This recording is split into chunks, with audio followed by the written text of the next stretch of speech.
The wind howled across the desolate plains like a wounded beast, clawing at the endless stretch of prairie grass under a bruised and bleeding sky.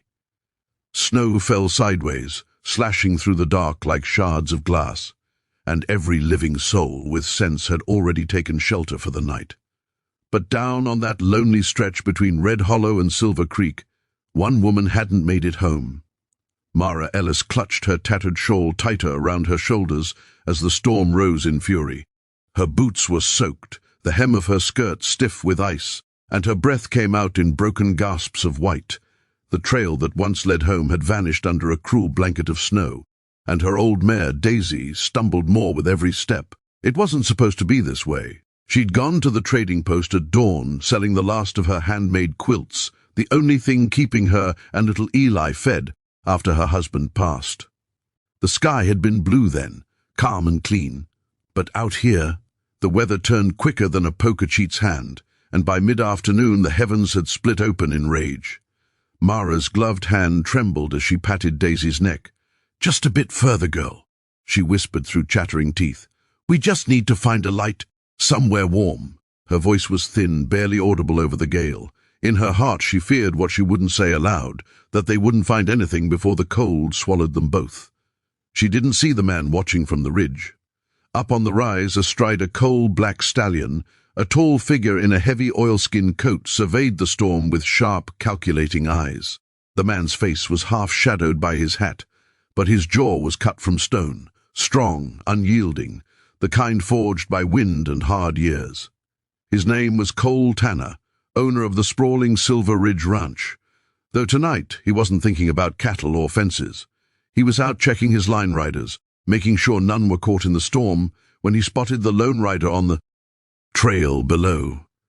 She looked small, too small for this storm. He could tell by the way she hunched forward, clinging to the reins, that she was fighting not just the wind, but exhaustion. He nudged his horse forward. When he reached her, Daisy was already faltering, one leg trembling. The woman turned at the sound of hoofbeats, her eyes wide, lips blue. For a heartbeat, she looked like a ghost lost in the snow. Then the horse under her crumpled, sending her tumbling into the drift. Cole was off his saddle before she even hit the ground. "Easy now." His deep voice cut through the storm, firm but calm. He knelt beside her, brushing snow from her face. "You all right, ma'am?" She blinked up at him, dazed. I don't know, My boy," her words stumbled out like fragile glass. "Let's get you out of this cold first," Cole said, scooping her up without effort. "You'll freeze if we stay here." Her hands instinctively clutched his coat, seeking warmth. He carried her to his horse, wrapped her in his heavy duster, and lifted her up front, holding her close as he swung into the saddle behind her. His horse snorted and turned toward the faint line of light flickering in the distance, his cabin half a mile ahead. Mara didn't speak again. Her head rested against his chest, and all she could feel was the rhythm of his heart, steady and strong, as if keeping beat against the storm itself. When they finally reached the cabin, Cole pushed open the door with his shoulder and stepped inside, bringing a gust of snow and wind with him. The warmth from the hearth rushed to greet them, golden and alive. He lowered her gently onto a chair near the fire and grabbed a blanket from the cot. "You're safe now," he said quietly, wrapping it around her shoulders. Mara's eyes fluttered open, meeting his. The firelight danced across his face, rugged, handsome in a way that spoke of grit and solitude. There was kindness there, too, hidden behind the hard lines. "Thank you," she whispered. You saved me." Cole shook his head, removing his gloves. "Just lucky I was out riding." He crouched by the fire, throwing on another log. "Storm like this? You wouldn't have lasted another hour." Her gaze dropped to the floor. "I was trying to get home. My son's waiting. He's only 6. Cole's jaw tightened. "You got family nearby?" "Not anymore," she said softly. "My husband passed last spring. Fever took him quick. It's just me and Eli now." For a long moment, the only sound was the crackle of the fire. Cole stared into the flames, his thoughts unreadable. Then quietly he said, "You can stay here tonight. Storm's not letting up till morning." Mara hesitated, torn between pride and gratitude. "I can't impose." He met her eyes again. Ma'am, I ain't letting you freeze to death to keep manners. She managed a faint smile. Thank you, Mr. Cole Tanner. Something flickered in her eyes. The name carried weight around these parts, though she didn't place it right away. Thank you, Mr. Tanner, she said softly.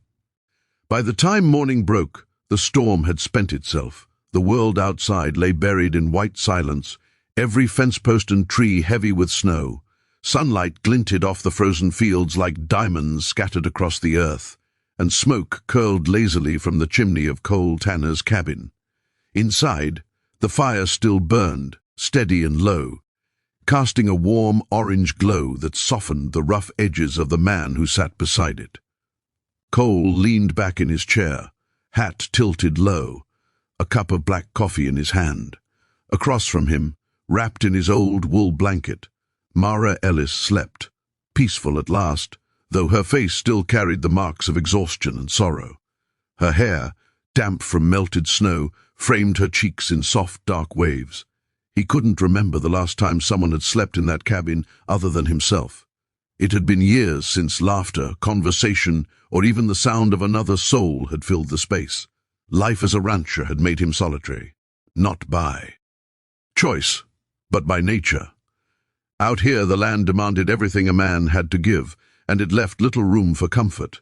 But looking at her, the quiet strength, even in her worn face, stirred something long buried inside him. When she finally woke, blinking against the morning light, she looked around as though unsure whether the night before had been real. "Morning," Cole said simply, setting his cup down. She startled slightly, then managed a small smile. You really did bring me here. You were half frozen," he said, standing and stoking the fire. "Figured I'd rather save your life than dig your grave." Her lips twitched, a ghost of humor in the shadow of hardship. "That's very kind of you," he shrugged. Anyone would have done the same. But she knew that wasn't true. She'd seen the way folks looked at her since Tom's passing. Pity at best, disdain at worst. A widow with debts, a sickly boy, and no land worth a dime wasn't someone the town took much notice of. As she sipped the warm broth he handed her, Mara's thoughts turned back to her son. Panic surged through her chest. "Eli, my boy! I have to get back! He's alone!" Cole set down the ladle and met her gaze. "Storm's cleared, but the drifts are deep. You can't ride out alone. I'll saddle up and take you." Mara hesitated, guilt tightening in her throat. "I can't ask you—" "You didn't," he said simply, pulling on his coat. Within minutes they were riding through the white expanse, their horses breaking a path through the heavy snow. The wind had calmed to a whisper, carrying only the faint cry of a hawk overhead. When they reached Mara's cabin, Cole's heart clenched. The place was barely standing, boards loose, the roof sagging under snow. Smoke no longer rose from the chimney. Mara leapt from her horse, stumbling through the drift to the door. "Eli!" she called, voice cracking. "Eli, it's Mama!" A small whimper answered from within. Cole was off his horse instantly, pushing open the door. "Inside the—" Boy lay huddled under a pile of quilts, his cheeks pale, his tiny frame shaking with cold. Mara fell to her knees beside him, tears streaming down her face as she wrapped him in her arms. "Oh, thank God, you're safe, my baby." Cole crouched nearby, his rough hand resting on the boy's forehead. "He's cold, but not fevered. We'll get him warm." Mara looked up at him, eyes full of gratitude and shame. "You've done too much already. I don't know how I'll ever repay you." Cole's voice was gentle but firm. "You don't owe me a thing," but deep inside something was shifting, a sense of purpose he hadn't felt in years. That night, after Eli had eaten and finally slept again, Mara sat beside the fire while Cole mended one of her broken window frames. "You didn't have to do that," she said softly. He didn't look up. "Don't like sitting idle when there's work needs doing."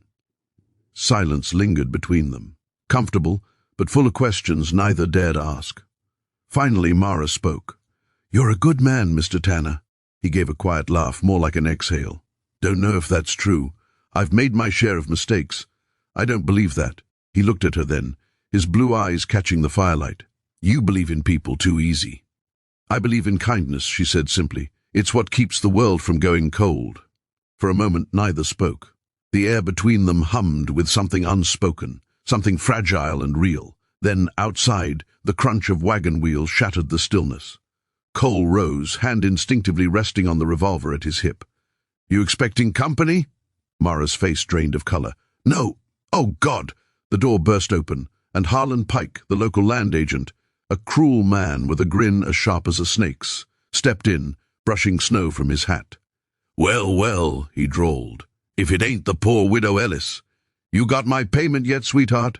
Rent was due 3 weeks ago." Mara stood, trembling. "Please, Mr. Pike, the storm ruined the last of my goods." "I just need a few more days," he sneered. "You've been saying that all winter. Maybe I ought to take that land back now. Or maybe—" His eyes trailed over her, oily and cruel. "We can work out another kind of payment." Cole was on his feet before the man could take another step. His voice came low and hard. "You best watch your tongue."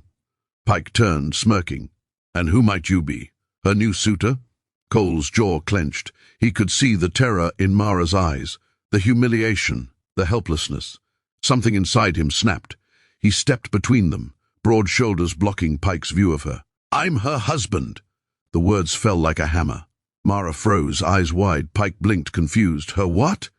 "You heard me," Cole said, his tone even. "Name's Cole Tanner. My wife and I were married in Red Hollow last fall. You got a problem with that?" Pike hesitated. The name Tanner meant something. Everyone in the territory knew of the rich rancher who owned half the valley. His smirk faltered. "Well, I suppose if that's the case." He tipped his hat awkwardly. "Didn't know she'd remarried. My apologies, Mr. Tanner. I'll update my records." He backed toward the door, muttering an excuse before disappearing into the snow. The silence that followed was deafening. Mara stood by the hearth, heart pounding. "Why did you say that?" Cole turned slowly. "Because he wouldn't have left you alone otherwise. But now everyone will think—" He cut her off gently. "Let 'em. You don't owe anyone an explanation." Tears welled in her eyes, not from sadness but from something deeper. Gratitude, relief, confusion. "You didn't have to protect me like that." He stepped closer, his voice low. "Maybe I wanted to." Their eyes met, and in that moment, the cabin, the cold, the world outside, all of it disappeared. The fire crackled softly, painting their faces in gold. Mara's voice trembled. "Cole, thank you for everything." He reached up, brushing a strand of hair from her face. "You don't have to thank me, Mara. But from now on, you and that boy, you won't face this world alone. Not while I'm around." She looked at him, really looked, and saw not just a man hardened by life, but one capable of tenderness he'd long forgotten he had. Maybe he wasn't pretending anymore. Days turned into weeks, and word spread fast across Red Hollow. The widow Ellis had remarried the mysterious rancher from Silver Ridge. Pike never came back. The snow melted, the world softened, and though it all started as a lie to protect her, something true had taken root in its place, the kind of love born not from convenience, but from courage and grace. One night, as the first spring rain fell softly against the roof, Cole sat beside Mara on the porch, Eli asleep in her arms. The lantern glowed between them, gentle and steady. "You ever regret it?" she asked quietly. He smiled faintly. "What, saving you that night?" "No," she said, her gaze warm. "Pretending to be my husband." He looked out at the dark horizon, then back at her. Not for a single moment. Their hands found each other in the quiet, fingers intertwining like roots seeking home. And in that stillness, in the peace after all the storms, Mara Ellis realized she hadn't just been saved by a stranger. She'd found her forever.